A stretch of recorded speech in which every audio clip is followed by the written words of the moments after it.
Hey, people of the second chance. My name is Joy, and I don't know if you noticed my t-shirt, but no, I did not purchase it. I won it. A while back, people of the second chance had a contest to see who had the worst job ever, and I won. I'm not gonna tell you what that job is. You're gonna have to dig through the archives, but my current job today, thankfully, is not that. I work for my parents. They have a marriage ministry called Love and Respect, and I am working to serve 18 to 35-year-olds, so the next generation of people in relationships, or single. But basically, I was talking with Ashley from People of Second Chance, and she was telling me as she's traveled around with Mike Foster, she hears people asking him all the time, okay, but when do we stop? How much is enough grace? What about this situation? Or what about that situation? I don't really have to show grace in this situation, do I? And we were laughing because that's the same question that my parents and I get all the time. Because essentially, love and respect is based off of Ephesians 5:33 that says, husbands are to love their wives and wives are to respect their husbands. But when you break down what those words actually mean, it says it's a command to unconditionally love and unconditionally respect. And that unconditionally and radical grace, like those things are hard to swallow. It was for me as I was starting to learn this message that my parents are teaching.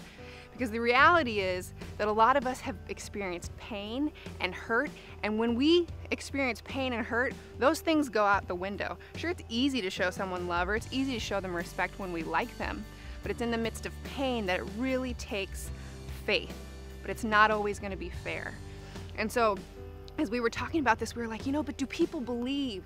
Do people actually believe that these practices hold power? That what Scripture says is true? Would God give us a command that was there to hurt us, not to help us?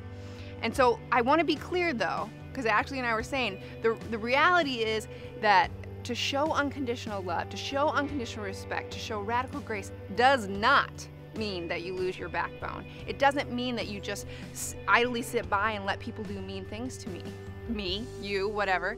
But what it does mean, and this is what my father says that really changed everything for me with this idea of unconditional, and that is this. There is nothing you can do to me to get me to hate you or to show contempt to you. And I'm like, wow, when I put it that way, I feel full of power. And so if you are a Christ follower and you believe what Scripture says, then you will believe that you have the power to not only show radical grace and unconditional love and respect, but that it will actually empower you. And it will empower those people that are receiving it because they don't deserve it and they know they don't deserve it. So that's what I am on a mission in terms of relationships to see happen, and I know people of the second chance, they're on a mission to see that happen with this whole thing of radical grace. And I believe we will change the world. One of the things that I've been thinking about a lot lately is social justice and how good my generation is at doing this and being excited about social justice, especially as Christians, because we see in Scripture that it says to take care of the widow, the poor, the lonely, the hungry, and we're doing that. And one time I heard Gary Haugen, president of International Justice Mission, or IJM, I heard him speaking and people were getting so excited. They're like, I want to go out and I want to stand for justice. And he said, you know what? First practice on loving your roommate and being kind to your family.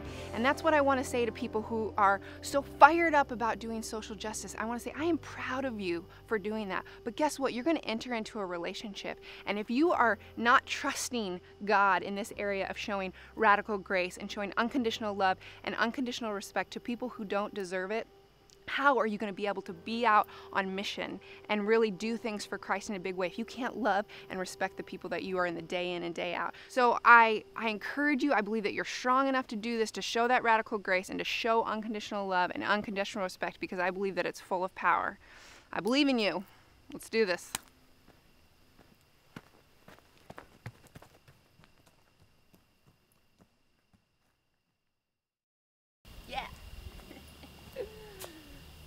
Run away, run away.